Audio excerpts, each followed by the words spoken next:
The rain fell in sheets across the trading port of Valence Station, a sprawling hub where 100 species mingled in the pursuit of commerce and survival. Among the crowds that hurried through the marketplace, one figure moved slowly, hunched against the downpour. She was Talrin, a member of the Velka species, known throughout the galaxy for their exceptional memory and computational abilities. But Talrin was different. She had been born without the gift that defined her people. The Velka could recall every conversation, every image, every moment of their lives with perfect clarity. They served as living archives, negotiators, and strategists across 1,000 worlds. Talrin could barely remember what she had eaten that morning. Her people had tested her as a child, retested her as an adolescent, and finally declared her defective, useless, a genetic anomaly to be pitied and discarded. She had left her homeworld 5 years ago, unable to bear the constant reminder of her inadequacy. On Valence Station, she survived by taking whatever work no one else wanted. Cleaning waste processors, sorting recycling, tasks that required no special skills, no particular talent, just the willingness to endure. Today had been especially cruel. The Velka trade delegation had arrived at the station, and Talrin had made the mistake of walking past their quarters. One of them had recognized her family markings and called out, asking why she disgraced herself with manual labor. The conversation that followed had drawn a crowd. By the end, Talrin had fled, her face burning with shame as laughter followed her down the corridor.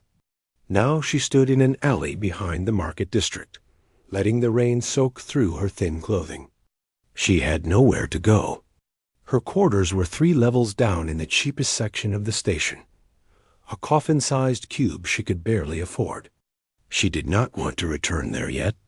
The walls felt too close, too confining, too much like a cage. "You look like you could use somewhere warm." The voice startled her.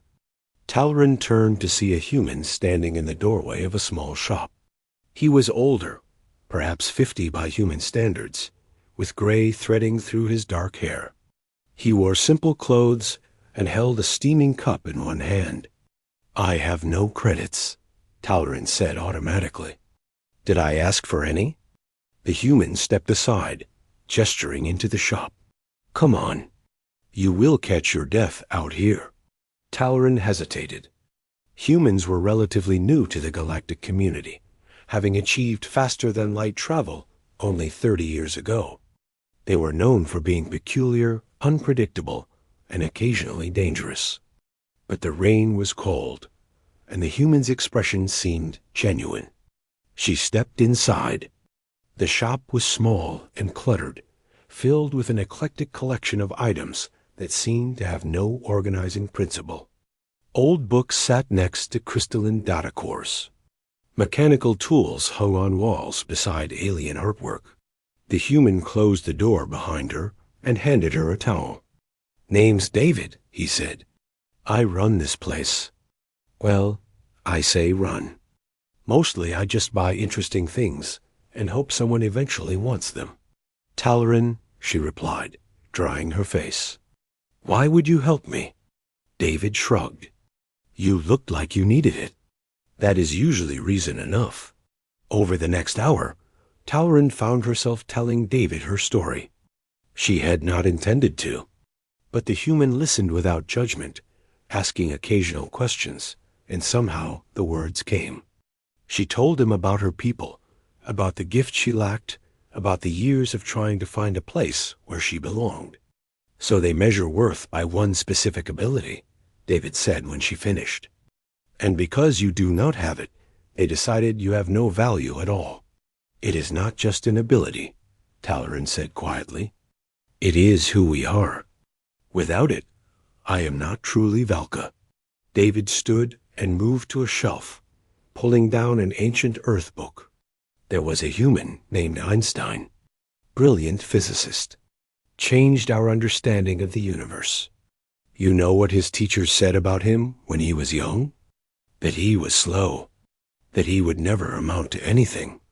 They measured him by standards he did not fit, and they were wrong.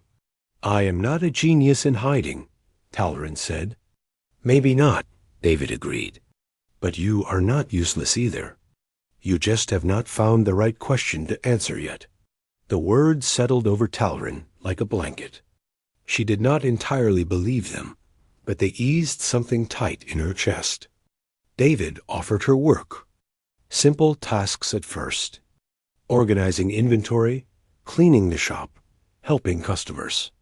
Talrin accepted, expecting it to be temporary. But days turned into weeks, and she remained. David paid her fairly and never asked for more than she could give. More importantly, he talked to her. Not at her, not around her, but to her, as though her thoughts mattered. One evening, a Velka merchant entered the shop.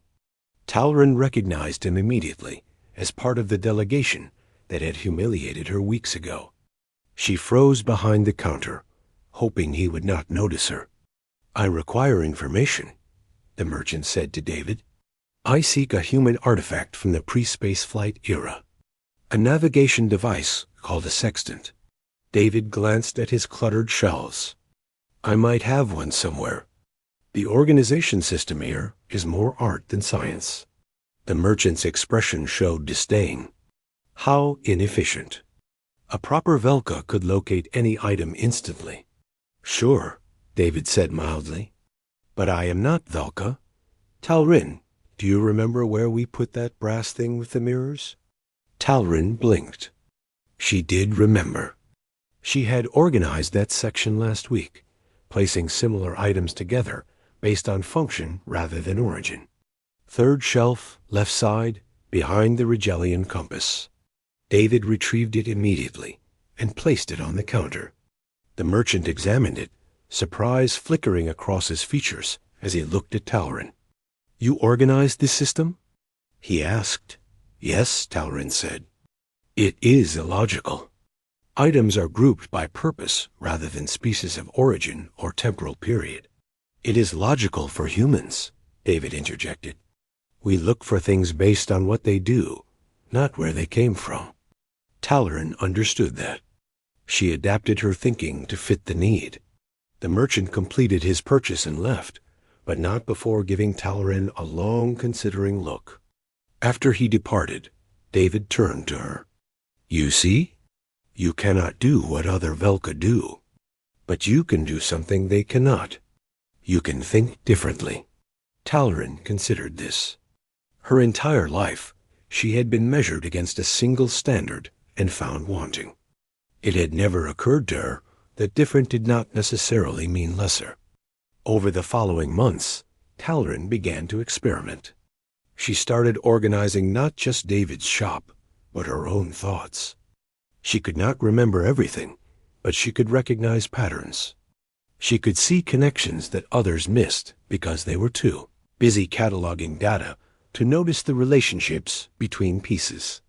When a dispute arose between human traders and a Velka negotiation team, David suggested Talrin mediate. The Velka team argued with perfect recall of every contract clause and precedent. The humans argued based on intent and context. Neither side could understand the other. Talrin listened to both. Then she did something no Velka would have thought to do. She forgot the details. She stripped away the perfect memory of exact words and looked instead at what each side actually wanted. The Velka wanted assurance of reliability. The humans wanted flexibility for unexpected situations. She proposed a framework that gave both, using human concepts of trust and Velka concepts of documented procedure. The agreement held. Word spread. Other mediations followed. Talrin found herself sought, after not despite her differences, but because of them. She could bridge gaps that others could not see existed. She could translate between ways of thinking as much as between languages. A year after she had first stumbled into David's shop, Talrin stood in the trading port's central hall. A Velka elder approached her, one of the high council members from her homeworld. "We have heard of your work," the elder said. "It is unprecedented. You have created a new role, a new way of serving. I have only done what I could, Talrin replied. That is precisely the point, the elder said. We measure ourselves by what we can do. But perhaps we have been too narrow in our definition. Would you consider returning home? We have others like you, young ones who lack the gift. They need someone to show them that they still have worth. Talrin looked at David, who stood nearby with his usual slight smile.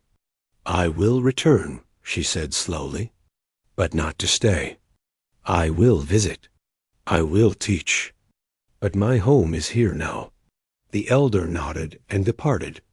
David walked over, hands in his pockets.